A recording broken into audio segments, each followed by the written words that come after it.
Come in close. Because the more you think you see,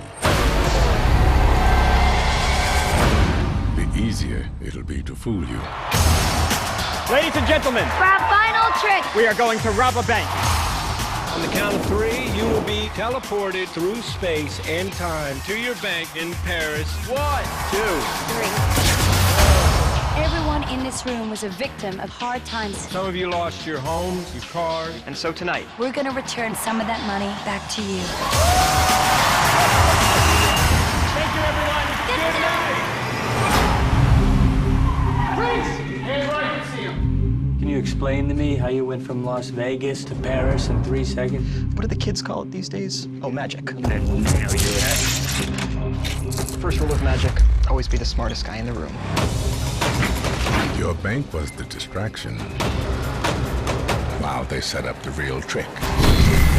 Expose them now and destroy them. Hang on. I've got nothing. Okay, thank you. Thank you for the delay. Whatever this grand trick is, it was designed a long time ago. And I believe that what's about to follow is really going to amaze. Look closely. Because the closer you think you are, the less you'll actually see.